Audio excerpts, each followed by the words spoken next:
చక్రవర్తి గారు, ముఖ్యంగా తెలంగాణలో బీసీ రిజర్వేషన్ కోసం ముఖ్యంగా కాంగ్రెస్ ప్రభుత్వము కులగణన చేపట్టింది.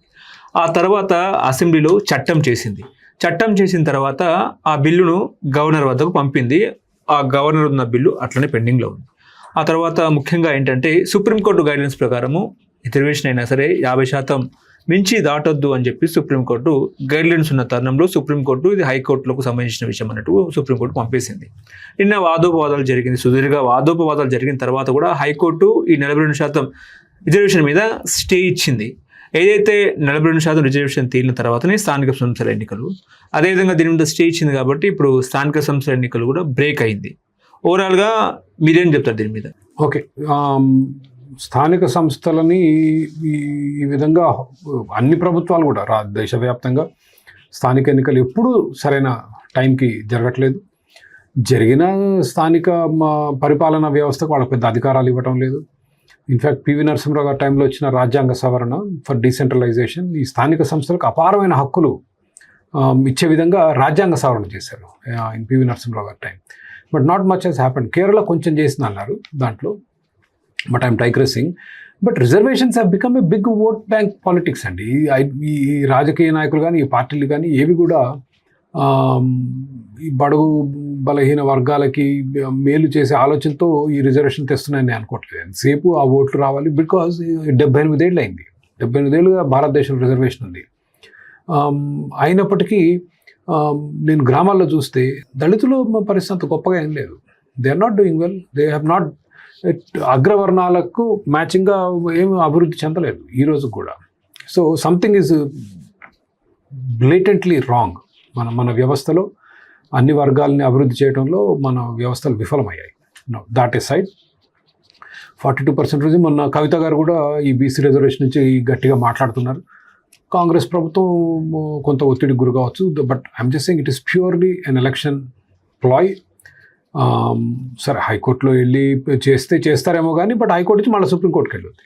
వన్ వే వీళ్ళు వెళ్ళకపోతే అవతల వాళ్ళు వెళ్తారు. అవతల కాబట్టి ఎవరికి ఫేవర్గా వస్తే ద అదర్ సైడ్ ఎవరైతే ఫేవర్గా రాలేదో వాళ్ళ సుప్రీంకోర్టుకి వెళ్తే ఇది డ్రాగ్ ఆన్ అవుద్ది. My guess is that 50% rule will stay. ఇది కేవలం బీసీల ఓట్లు గెలుచుకునే ప్రయత్నంగా నేను భావిస్తున్నాను. But I take a much broader view that people should think about రాజకీయ నాయకులు ఈ రిజర్వేషన్ వ్యవస్థని ఏ విధంగా దుర్వినియోగం చేస్తున్నారు. అండ్ యాజ్ అ సొసైటీ, ఒక సమాజంగా మనం actually I think the entire policy of reservations should be thought through. But it's a much bigger issue.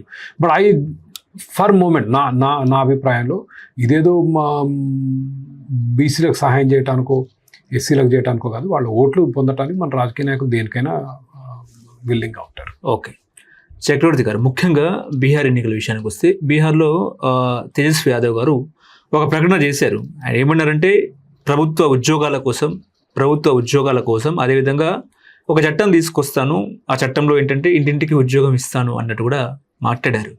మరి ఆయన సాధ్యపడుతుందా లేదా అని పక్కన పెడితే ఇది కేవలం ఓట్ బ్యాంక్ కోసమే, యువత నుంచి ఓట్ బ్యాంకు రాబట్టుకోవడం కోసమే ఇలాంటి ప్రకటన చేసినట్టు అనుకోవచ్చా? గతంలో కేసీఆర్ గారు కూడా తెలంగాణ ఉద్యమ మూమెంట్లో 2014లో ఇంటికో ఉద్యోగం ఇస్తా అని చెప్పారు. ఆ తర్వాత ఆయన మాట జవదాటారు. అలాంటి పరిస్థితి బీహార్లో ఉండే అవకాశం ఉందంటారా? భారతదేశం ఈ విధంగా వెనకబడటానికి కారణం ఇటువంటి నాయకులు. ఇంటికి అసలు ప్రభుత్వాలు ఉద్యోగాలు వేయటం అనేది హాస్యాస్పదమైన విషయం.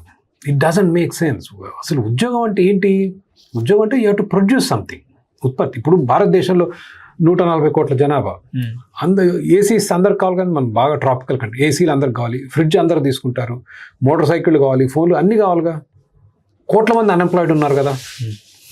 యట్ వీ డోంట్ హ్యావ్, నేను చెప్పిన ఏవి మనకు చాలామంది 70% of the population doesn't have it. 70% of the population is unemployed. ఎక్కడ మరి తేడా? పని చేసేవాళ్ళు ఉన్నారు, అవసరం ఉన్న వాళ్ళు ఉన్నారు. ఏమండి, చేయడానికి యువత ఉంది మన దగ్గర, అవసరాలు కూడా ఉన్నాయి. But it's not happening because the governments are wrecking this entire system. ప్రభుత్వ ఉద్యోగాలు ఇస్తే ఏం ప్రొడ్యూస్ చేస్తారు? ఏసీలు చేస్తారా, ఫ్రిడ్జ్లు చేస్తారా, ఫ్యాన్లు చేస్తారా, మోటార్ సైకిళ్ళు చేస్తారా, కార్లు చేస్తారా, టేబుల్ చేస్తారా, లైట్లు, కెమెరాలు ఏం చేస్తారు? What non sense is this? వాళ్ళకి ఎట్లా పే చేస్తారు? మీరు ఇంటింటికి ఉద్యోగం ఇచ్చారు, ఎక్కడ వస్తాయి? ప్రభుత్వానికి డబ్బులు మైక్రోసాఫ్ట్ ఆపరేటింగ్ సిస్టమ్ అమ్ముద్దా, గూగుల్ అమెజాన్లో సామాన్లు అమ్ముద్దా ప్రభుత్వం? జనాల దగ్గర పన్నులు వసూలు చేస్తుంది. మద్యం మీద 500% పన్ను వసూలు చేస్తారు, పెట్రోల్ మీద 100% పన్ను వసూలు చేస్తారు. మొన్నటిదాకా కార్ల మీద 40-45% వసూలు చేశారు, ఇప్పుడు కాస్త తగ్గుతున్నట్లుంది. ఒక ప్రభుత్వం ఇంకో ప్రభుత్వం, I'm not criticising one government, it's universal. And we are not educating our youth that government is not source of employment. ప్రభుత్వం ఉపాధి సృష్టించలేదు. ఇప్పుడు ఆంధ్రప్రదేశ్లో ఉంది, ఫస్ట్ సంతకం ఏం పెడతా అన్నారండి? డిఎస్సి, టీచర్ ఉద్యోగాలు అని. మన విద్యాశాఖ మంత్రి లోకేష్ గారు అంటారు, మేము ప్రతి సంవత్సరం పెడతాం డిఎస్సి. మన జనవరిలో ఉందంట డిఎస్సి. ఏంటి? It's not a great thing. వాళ్ళకి ఎట్లా, సరే ప్రభుత్వ ఉద్యోగులకి జీతాలు ఎట్లా ఇస్తారు? మిగిలిన పీడించుకొని పీకాల్సిందే కదా. మన దగ్గర అక్షయ పాత్ర లేదు, డబ్బులు ఆకాశం నుంచి రాలిపడవు కదా.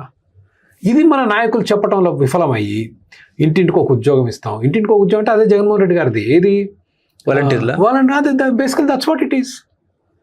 ఆయనకేం సొంతంగా వచ్చి ఉంటుంది కదా, ఇక్కడి నుంచి కాపీ కొట్టుంటాడు ఆయన, ఇది చూసి అక్కడ కాపీ కొట్టుంటారు. It's basically volunteer job. 5,000 ఇస్తారంట. మోడీ గారు 10,000 ఇచ్చారు ప్రతి మహిళకి. Where are they taking this country? భారతదేశం ముప్పు ఉందండి.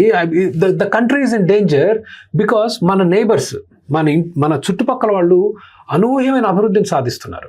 చైనా మనకంటే 4.5 times వెల్తీ అయింది దేశం. And if you don't act and if you don't fix it, our national integrity is under threat. మన దేశ సమగ్రతకు భంగం కలిగే అవకాశం ఎట్లా ఉంది? All these forces will come in. చైనాకున్న ఇన్ఫ్లుయెన్స్ అండి, they will influence every country. మొన్న అమెరికా టారిఫ్స్ వేస్తే ఎవరి మీద వేశారు టారిఫ్స్? అమెరికా శత్రు దేశం భారతదేశం, చైనానా? చైనానే కదా. Their enmity is with China. శత్రు దేశం కాకపోయినా వాళ్ళకు వైరం అనొచ్చు, వాళ్ళ పోటీ అనొచ్చు. It's China, not India. మన మీద 50% వేసాడు, వాడి మీద 20% వేసాడు. Because we are week. 1990s వరకు మనకంటే వెనకబడ్డ China. Now why are we backward? Is because of this, not just because of this, but this is one of the reasons. బాధ్యత రాహిత్యంగా ఇంటింటికి ఒక ఉద్యోగం ఇస్తా, ప్రతి సంవత్సరం డిఎస్సి చేస్తా. మోడీ గారు నేను 10 లక్షల మందికి ప్రభుత్వ ఉద్యోగాలు ఇచ్చా అంటారు ఆయన. 10 లక్షల మందికి in a span of 2.5 or 3 years 10 లక్షల మందికి ప్రభుత్వ ఉద్యోగాలు ఇచ్చా అంటారు ఆయన. ఈ విధంగా చేస్తూ పోతే నేను ఇందా చెప్పినట్లు గవర్నమెంట్స్ హ్యావ్ నో మనీ.